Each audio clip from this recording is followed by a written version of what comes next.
first slide, so last night was this very formal, kind of prepared,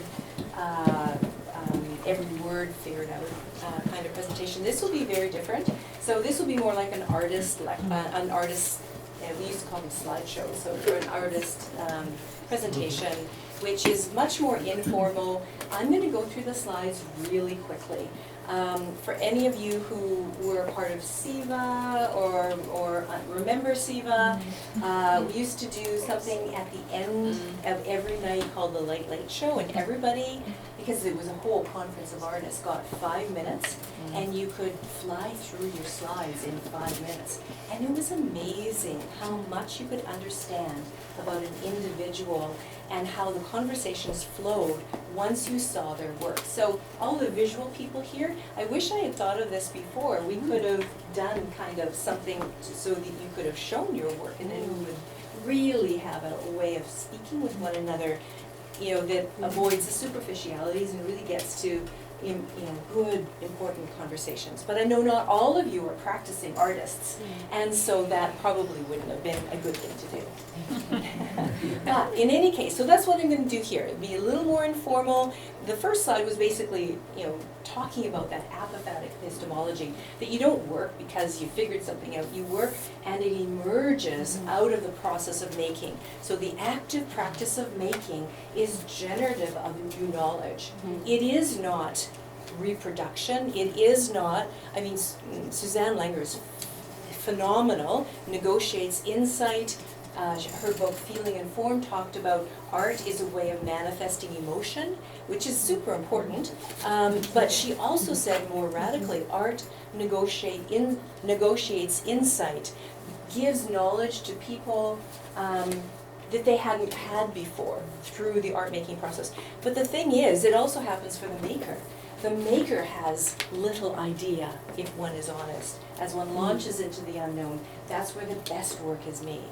When, of course you have skills and intent and ideas and a hint and all those other kinds of things. You start with a bunch of stuff in your toolkit and in your mind, but then you let go. You sequentially let go, and you let go, and you let go, until the piece tells you it's done. That's the process of making art. That's the process of making sense of things, coming to knowing through trusting unknowing.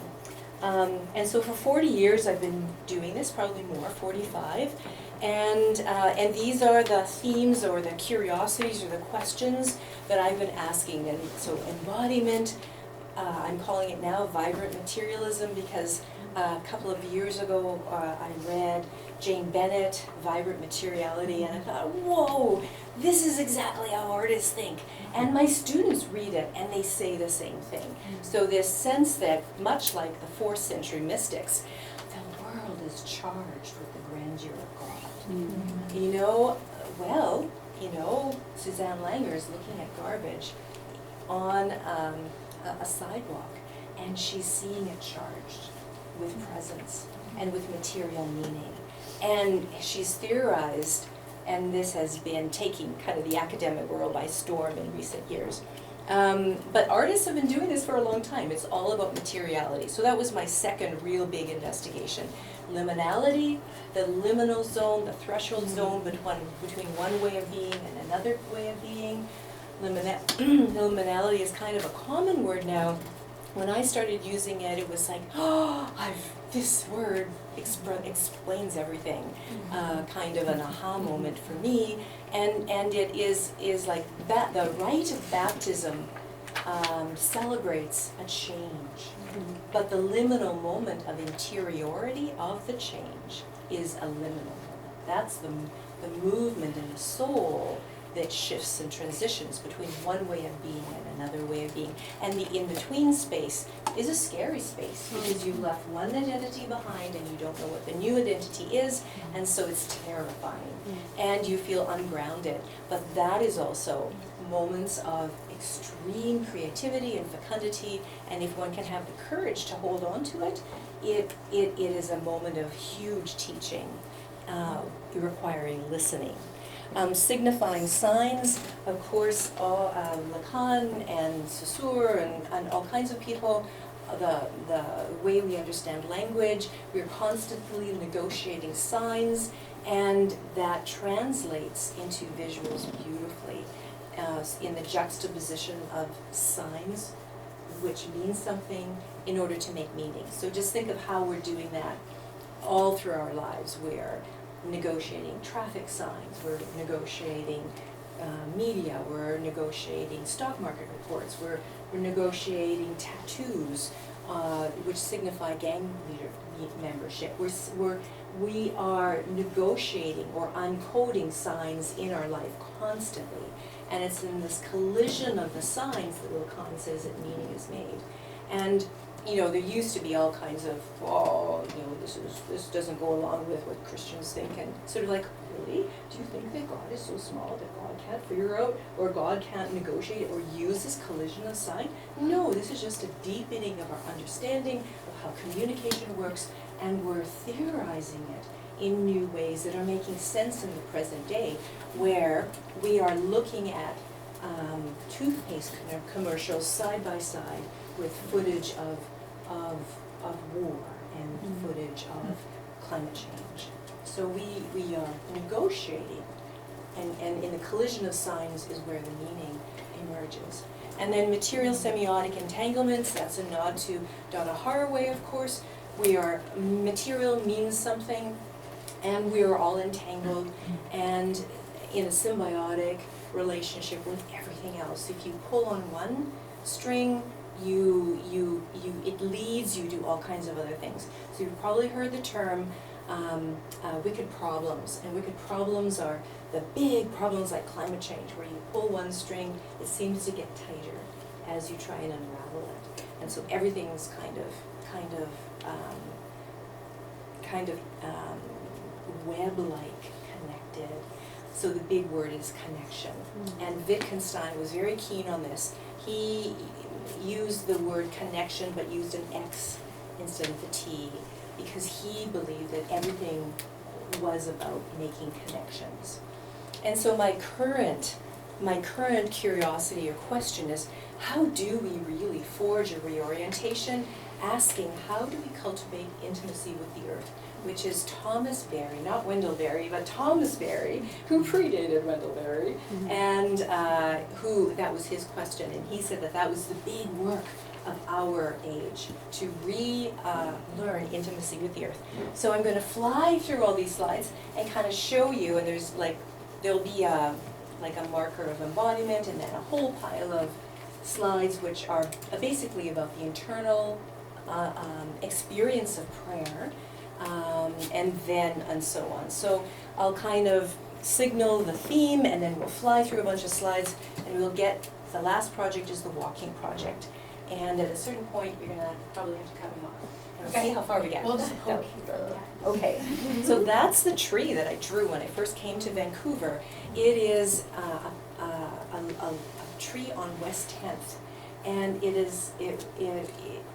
I ended up living the next block over on West 12th, but it was on the way up to Regent, and I remember parking our VW van that we started through the Rockies to get from Saskatchewan to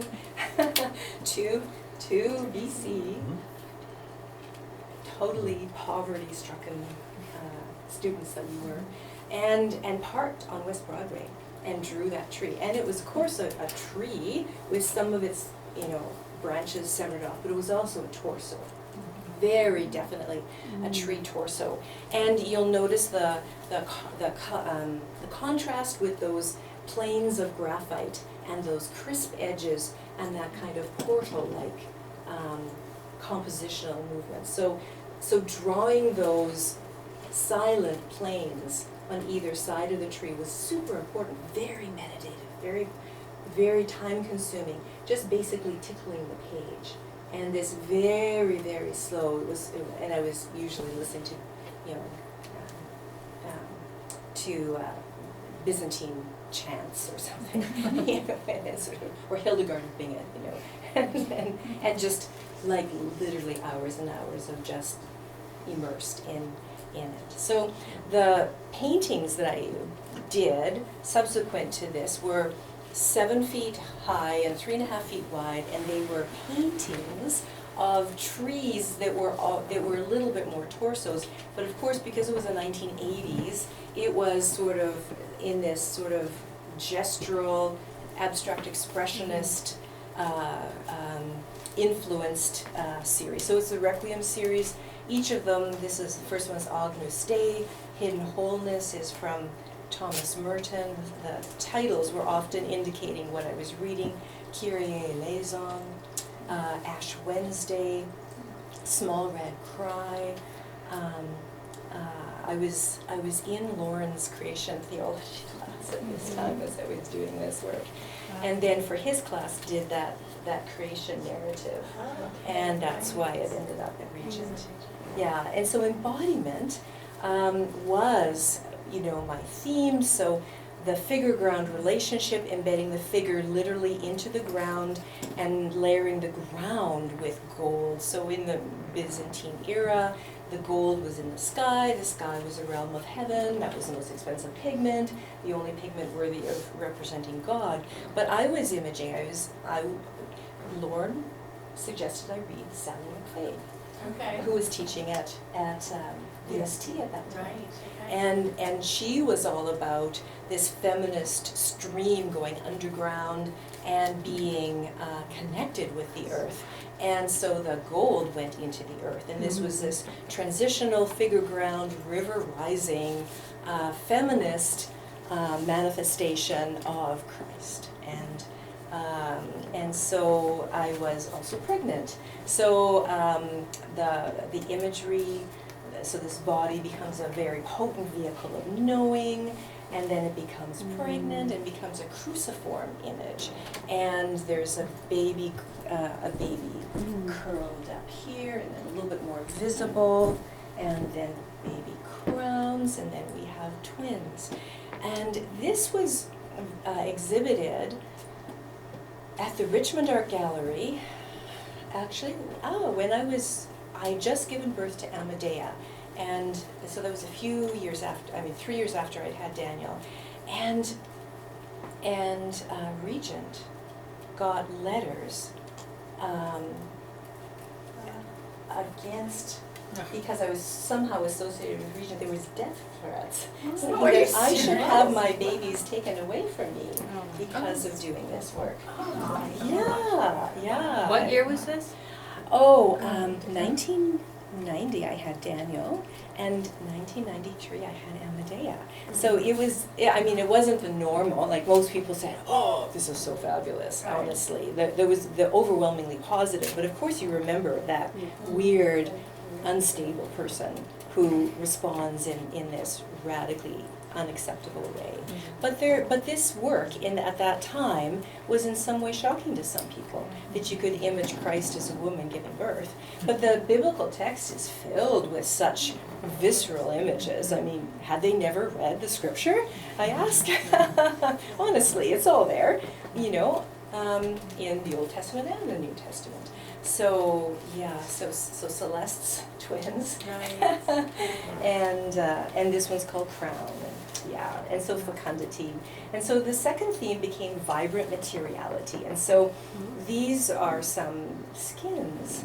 Actually, Lauren, these aren't the skins that Lauren gave me, but Lauren sheep. Lauren was saving the sheep skins and was learning how to tan the hides, and had a whole shed of half-tanned hides, which he heard that I was interested in using real skins by this time in my work, because it was all about the skin and the embodied, and so I was wanting to use real sheepskin, and so I spent a summer trying to finish tanning the hides that he gave to me, and when a skin starts to go, it is very hard to get much of it. I did and I did one exhibition with his skins. But so material means something. If you're using a canvas or a piece of steel or gold, there's a history to the steel. There's a history to the gold. There's a history to the sheepskin, or the wood, or the paper, or the graphite pencil. It means something. It adds a layer of meaning in terms of what you mean or what you're making. And so there's a shot of my studio at Trinity, and a whole pile of pieces in process. And so each of the lead on the top right, gold, encaustic, and steel, each made meaning differently. So meaning passes over these materials. So the steel carries a certain meaning, which I started out thinking something superficial like, oh, technology or dualism or something like that. But when I started working with the steel, it was just as sensitive as the paper. So if I put my hand on the steel, slowly over time my hand would etch in the steel. So over time the handprint would come out. So just like we had to be so careful with the paper and wear gloves when we were installing the work. The steel is the very same way. Lead you have to be very respectful for because it's toxic, and so its meaning is very clear. So the toxicity, the gold has all those art historical references, to the sacred, to the divine, but also a very complicit history. And then encaustic in the bottom, material, mineral pigments and wax, and I loved its transparency. It allowed me to cover with wax medium and have the drawings come alive. So those are real steel panels and wax covering a drawing. And I'd done a drawing, I leaned it up against some steel at 1000 Parker Street. There was all kinds of other artists there, and I had somehow gotten a couple of pieces of steel into my studio, and by contrasting the figure and the steel, it made the figure so much more fragile and so much more skin-like. And the contrast of opposites, I now read in McGilchrist that he calls this the coincidence of opposites, that it made the figure so much more alive, and it brought so much presence to the steel. I ended up thinking of the steel as the silence of the presence of God, rather than something superficial like technology or whatever negative connotation I had started with. It became a very positive connotation of what we don't know, the limit about God, the apophatic, and so on. And so many figurative. And each one I was trying to figure out how to manifest what the inner longing, the inner anger, the inner resistance, the inner lament, the inner ecstasy of prayer. And so each of these are imaging different moments. So this present moment, suspended animation, the steel began to hinge. To what do you open when you find yourself stranded, standing on nothing, and brace yourself like a fighter? So you see the piece on the left now hinges, just like the medieval triptychs. Wow. And this one was fun to do. It was Metaxu, baptism. I start reading Simone Weil here, and the top is I melted lead and poured it over the contour of the figure above. Below, the steel was cut with a plasma cutter, which was like a little lightning bolt which you cut the steel with. And so this is the first state and the second state. And it was Metaxu is Simone Weil's name for, it's a Platonic word that talks about all things are a mediation between us and God. And it's like two prisoners who in an adjoining cell, the wall between them is what separates them, but it's also what joins them. And so again, McGilchrist talks about the boundary in terms of context and the coincidence of opposites, but the boundary and the edge between the figure and the context, very important. And McGilchrist reminds us you can never extricate something from its context without changing it. And so the border between the figure and the ground, or as all the artists in here know, it's between the figure and the negative space. So the ground, the figure-ground relationship, or the figure positive and negative space, or that relationship. That's what we're talking about. So that this boundary that I cut out with a plasma cutter, we normally in the West see this as positive, and this as being the ground, or being negative space, as we call it. And tomorrow we'll be doing some exercises with negative space to help us understand some of Ian McGilchrist's concepts a little bit more clearly. And then Grace and Gravity for Annie Dillard's moth. So for Annie Dillard lovers, her little section where she's reading outside in a campsite, and a moth catches its wing in the flame and it becomes immolated, and it becomes flame. And she uses this as an analogy for loving God, that we become immolated with the love of God. And so this is a photograph I came across in a botanical a biology book, where it was a seagull skeleton, and the wing was still feathered, and I thought it was very amazing. I did a lot in this series, and these are detailed shots. And then liminal states. So the negotiating rapture, we have the doors of steel opening and closing, we have the figure, Growing Fiery Wings. The title is from Lorna Crozier's book of poetry, and she used this as on her cover of one of her books of poetry, which I thought was a great honor. Newborn and Salted. So the inner experience of prayer is not always pretty, obviously, if we're honest. You know, we cry, we lament, we can scream, we need to scream sometimes, and you know, it's not like God can't take it or doesn't know it already or hasn't experienced it. So this Newborn and Salted, it's reading Annie Dillard. She's got a chapter called Newborn and Salted in Holy the Firm. The immense space where emptiness and light are is owned by Halle Berry. That's a long story. Simone's Affliction. Cigar box nails are embedded into the surface of that piece. Tear from our hearts these days past and hurl us into tomorrow. Open hand. Open hand. Washed our eyes almost blind. Sorry, I gave you the wrong title. This is Open Hand. Everything is bullshit but the open hand. That's a Bruce Cockburn line. You've probably read, and lots of my work is titled with lines from Bruce Cockburn. Good auto value that. Yeah. Washed our eyes almost blind, pure but bitter light. These are quotes from Simone Weil's poem, The Threshold, and The Stars. And she had a mystical experience of Christ while she had a migraine, and then wrote about this experience in the poem The Threshold and The Stars. And all of these titles, Pure but Bitter Light, Washed Our Eyes Almost Blind. You know, and most kids, honestly, have these experiences that we have no words for. And indeed, I had an experience when I was 4 of, you know, standing in the hallway. I can still close my eyes and picture it, standing in the hallway, and all of a sudden, you know, there was this, you know, kind of awareness of light that contained everything, but was kind of outside and inside simultaneously, and there was words, but it was not, it was audible, but it wasn't sounding. You know, kids have these experiences all the time, and we don't take them seriously, but they're common, but we just don't have the words. Reading Simone Weil, I all of a sudden,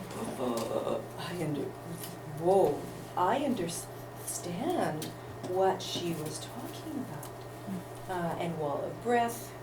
So the intimate act of breathing with the kimono cross-shaped format. Martha Graham, choreographer, love her. This is sort of like an Adam and Eve image. Cloud of Annoying, so from the 4th century mystic. So mysticism, intricately linked to the body and part of the physical material created realm. So all we know is mediated through the body. We receive the surrounding world through our bodies, through our hands, our eyes, and our ears, and our brains, our skin. Everything we know, including the mystical, is mediated through the material realm. It's not like we have to oppose the material realm. No, the material realm is gift. And it is going deeply into the material realm that we get to the divine, that we get to the spiritual. So all these are these little awarenesses, awakenesses, these moments of recognition, these memory traces, swimming in existence, reading Kierkegaard,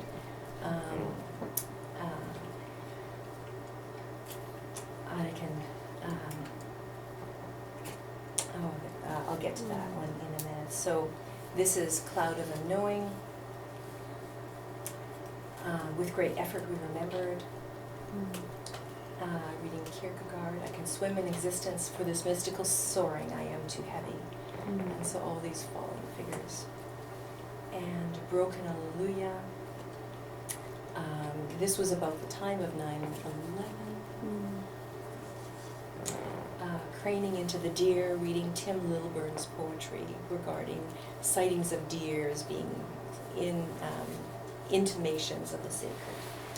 Mapping the body, self-emptying, carving out an absence in one's self-experience, concentrating all of one's energy, this double movement Simone Weil called decreation. More mapping the body, tenebrae, a small red arc, ascending arc.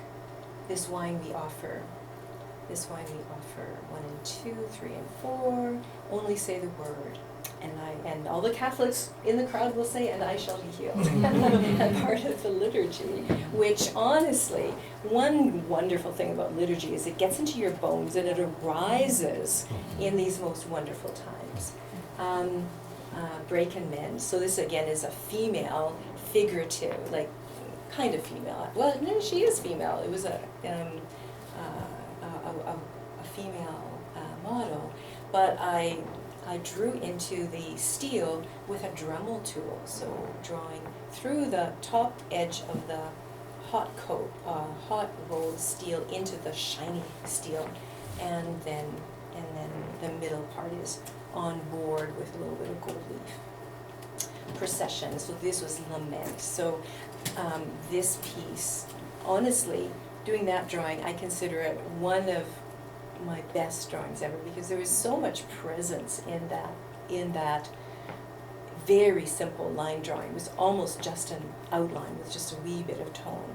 And then I was using beeswax that was pigmented by the pollen, and so the various colors of beeswax were various kinds of pollen in the beeswax. And then I started rusting the steel to draw on the steel. So it's all about what the material allows you to do and using it in collaboration. So these are all various procession, release, listen, craning into the deer again. Lots of small face labyrinths, binding up, healing vision, phoenix heart.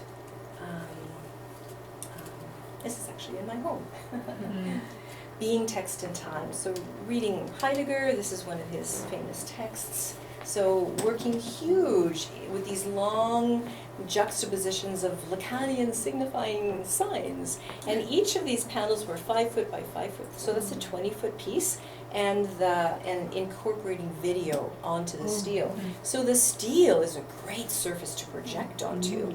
And then there was these huge PET scans, and then balancing figures and liminal planes, as I call the red liminal planes. So trying to juxtapose all kinds of signs or signifiers of meaning, and then we make meaning in the collision of the signs. And so that was a huge piece. This was a very simple piece, liminal plane, and it's a sternum bone. And then long fragments of your ancient name is a Rilke poem that I might read on Sunday night. An extended Lacanian chain of signifiers. So we have stock market reports, burnt of course, we have maps, we have PET scans, we have MRI scans, we have simple planes of steel, we have yoga poses, we have all kinds of things going on. And we've got Google Maps. We're figuring things out with this, collision of signifiers. So fragments of your ancient name. and then language games, Wittgenstein's theory of language games. And these are all on magnetic sheeting, and so my students used to call these my fridge magnets. And you can do a small 5-inch by 5-inch piece pretty quickly, and then put it on magnetic, and then play with it. These are large 5-foot by 5-foot pieces on the question of being, and the text behind is Heidegger, and then Rilke, and then marginal notes. So Heidegger once said that everything he ever said, Rilke had already said better in his poetry. And so there's an EKG reading at the bottom. Which is interesting that I was putting an EKG reading in there. Out of the silence you can make a promise, it will kill you to break, and that way you will find what is real and what is not. That's a White poem. John White? Is it John White? David White. David White, yes. Suspended Figure was the first piece that I made in my PhD program after I'd had a heart attack. And but that's really the first time I've realized that I did this before I went. Wow. And I was using EKG readings at the bottom there. And so that was in one of my classes when I was out for a year, and then went back teaching and working on my PhD. And instead of doing a paper, Lynn, one of my supervisors, said, well, work on a piece. And so, so that was Suspended Figure that I did right after the heart attack. And here we are talking about how I begin to theorize the making. And so an active practice through which insight is realized. One draws not because one can see, but in order to see. It's a process of attentiveness. Deep seeing can heal the subject-object duality, signifying material signs and text. So we have fragile stickers and maps and pieces of steel. And then onto this, I put my angiograph. So shortly after my first heart attack, there was a second kind of scare, and they shipped me off to Royal Columbia to have another angiogram. And this is my angiogram. And no, this is the angiogram of the first heart attack, the one and only heart attack. And they gave me the clip of it. And when I had the second angiogram, I was looking at the angiogram because I was awake, and I was saying, oh my gosh, that's so beautiful. You can see my heart moving. And they said they'd never seen anyone so happy having an angiogram. And then I asked my cardiologist if I could have the animated GIF of my angiogram. And indeed, he gave it to me because he was a bit of a cowboy, and he wasn't really allowed to do that. But he would. So you can see the stent jumping here, and then you can see the moment of the occluded vein refilling with blood. And so you see it around the shape of my heart, and you see the layer, and you see it infusing. There. Okay. So that moment where you see the stint and nothing's in it, and then you see the blood, that was the moment of coming back alive. Yeah. So this is projected on the steel for this piece.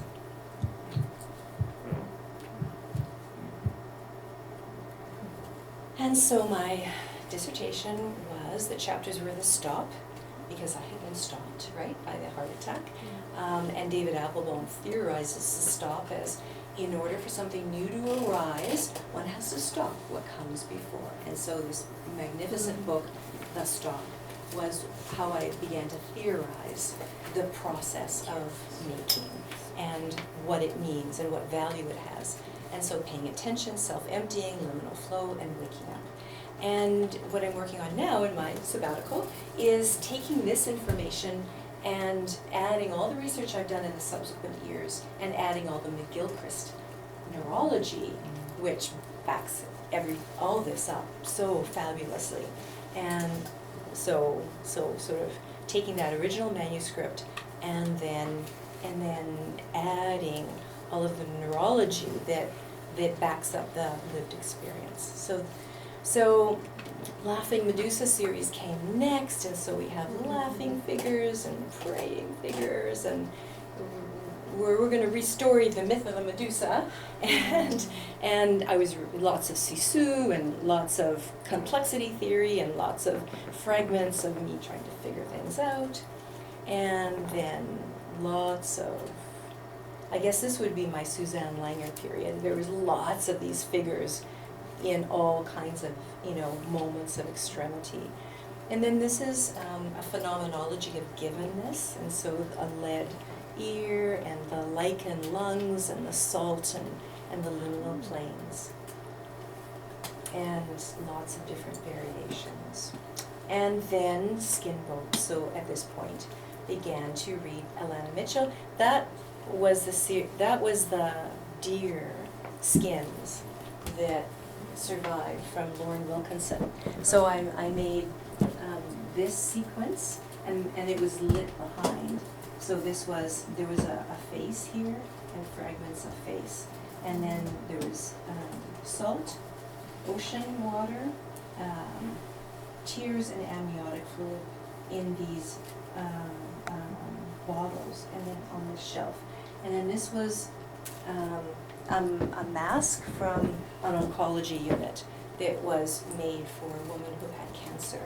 And a colleague at Trinity, his wife, that was her mask, and he, had kept it for so many years, and he didn't want to throw it out, and he asked if I wanted it. And of course I said yes. And so that's for his wife. And so this salt, tears, amniotic fluid, and ocean water share the same saturation of salt. And then came the saltwater skin boats series, and these are the drawings, and then the beginning to understand about ocean change. And this is building the armatures in a barn with Tracy Stewart, who collaborated with me on the project. And so we went into a small wooded area and harvested material, and between the two of us, we bent the branches using our, middle-aged bodies and built what we could, like trusting the phenomenological kind of tradition, kind of trusting our bodies. We made these boats, and so you can see some of the materials we were using and some of the trials, and some of the bigger boats we would suspend up in this barn. And then we had to freeze them to make them archival. So this was a berry freezing plant, and we were... I like the sandals with in the freezer. Yeah. I know, it was hot. It was the summertime, DC right? winter boots. Yeah, exactly. Yeah.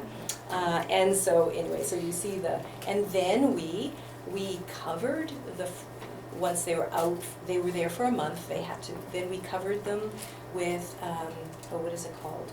Like a cheesecloth? Cheesecloth, thank you, with cheesecloth. And one of my students came alongside with a small grant, and she was the one who was sewing around all those. We all sewed for months, and we covered all of them with this cheesecloth.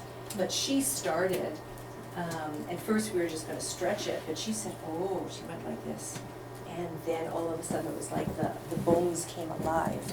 And she started stitching around the branches. And it was like, this is still my favorite state of the coracles. When it's just the branches covered in that beautiful, delicate, and you can see how the cheesecloth kind of transitions into the bones, and it was magical. Oh my gosh, it was, and there was a team of us working on these things. Yeah.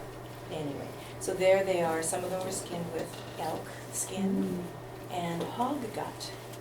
And the hog gut echoes, all the skins echo the river, the branching pattern of rivers. And so then this is then exhibited. So that's a saltwater project.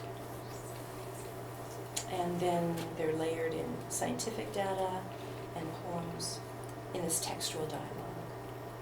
And they were in all kinds of places, including Amsterdam.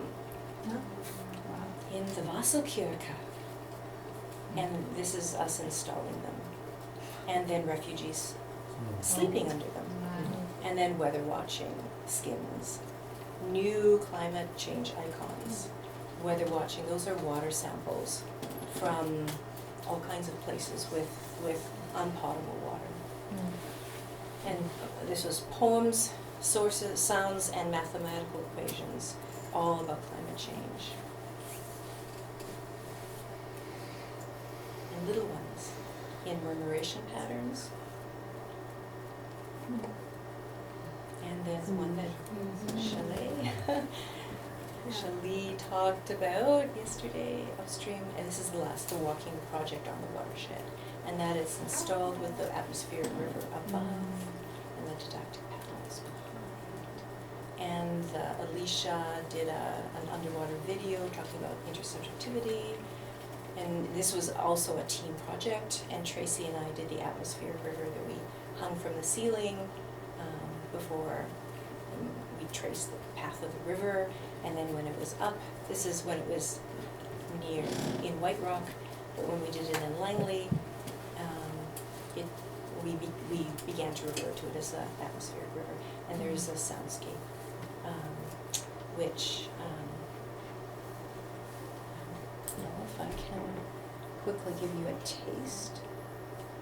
If I can. So it was all the sounds, as well as the interviews, as well as the sound of the river, as well. And so we interwove the voice of the river with the voice of the walkers, with the voice, and there were scientists and indigenous people, as well as academics, philosophers, theologians, poets, historians, geologists, physicists. We walked with so many people, and then we braided the voices of the river with we call them the analytical voices, with the relational voices. And in the end, they were all relational. All of them were relational. But we had, kind of organized this braided pattern. So that was, and so that, maybe I'll turn it off. Or if it, just wanted to play you this one clip at 1 minute.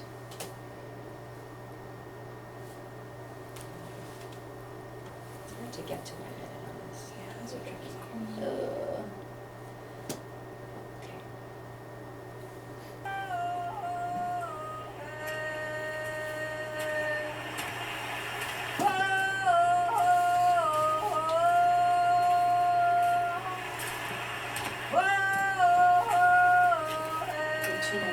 She sang to the river.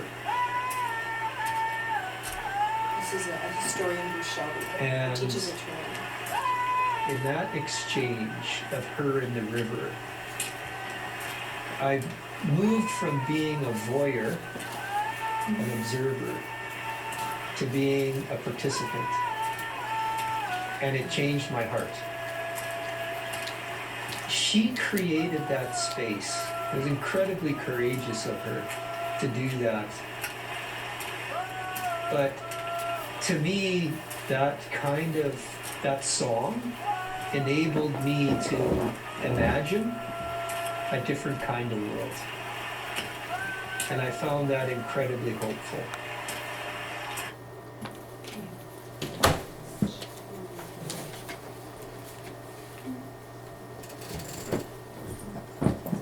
You don't have to whisper, I can say out loud, thank you.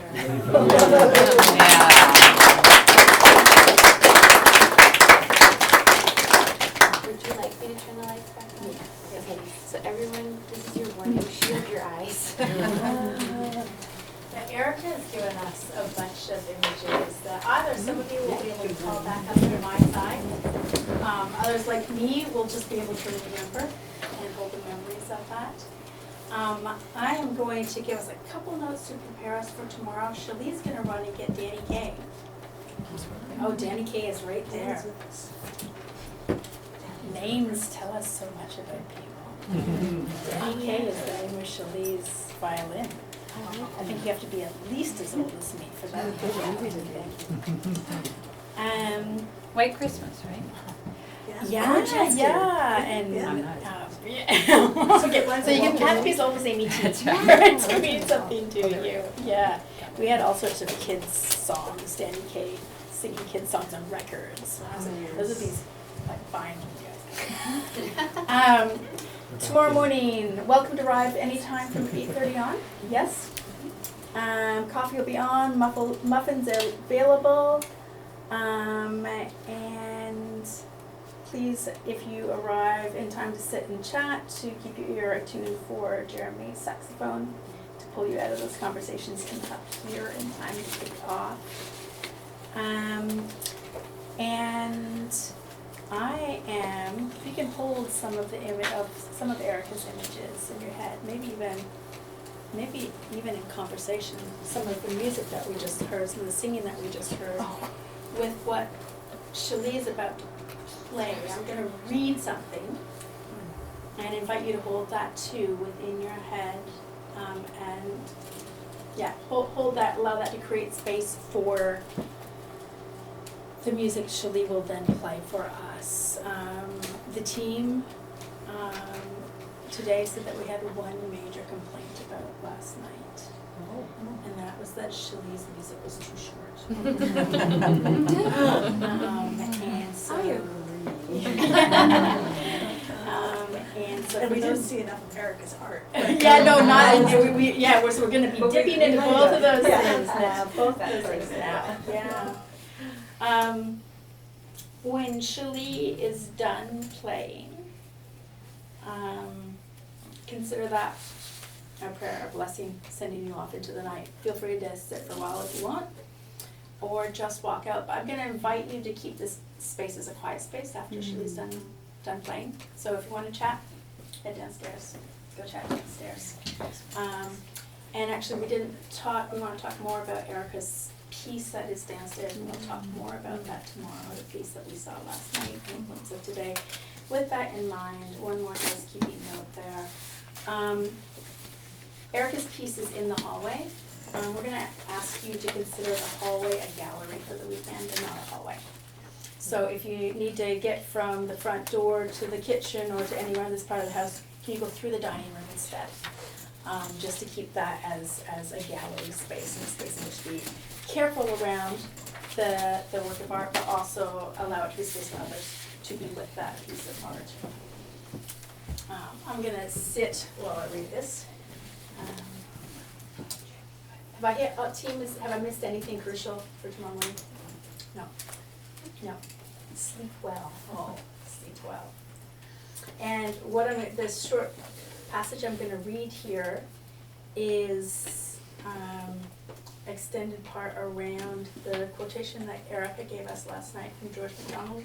And honestly, for those of you who don't know, I'm a George MacDonald scholar. That's my thing. I did not ask Erica to quote George MacDonald last night. I did not ask Erica to talk about antidotes today. George is just everywhere. But this is a quotation from a sermon by the Victorian Scottish scholar and author George MacDonald. So written probably about 1860, he wrote this.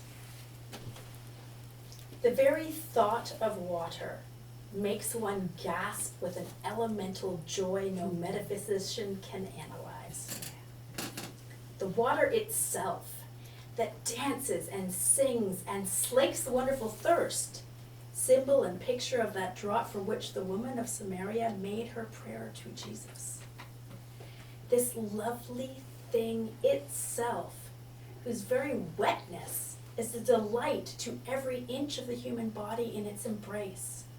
This live thing, which if I might, I would have running through my rooms, yea, babbling along my table.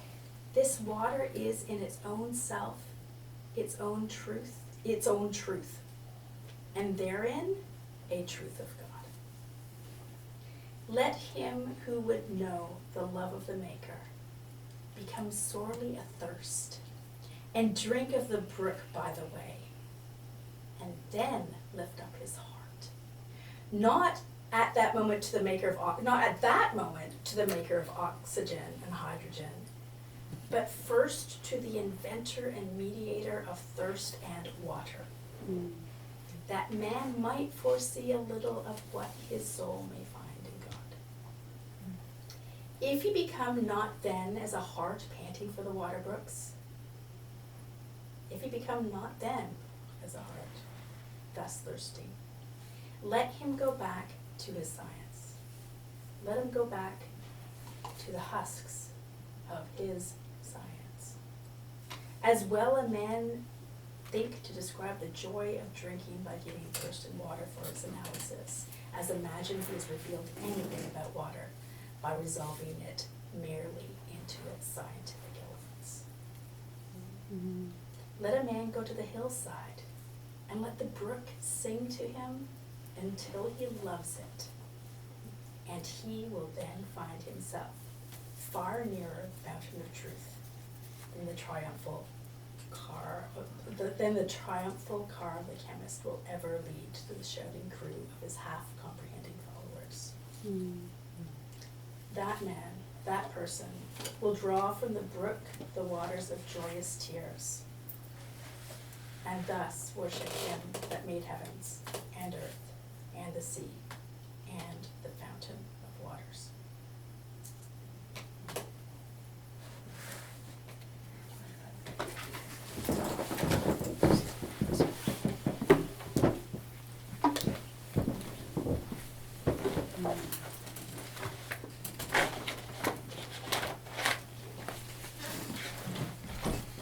I'm going to play 3 tunes.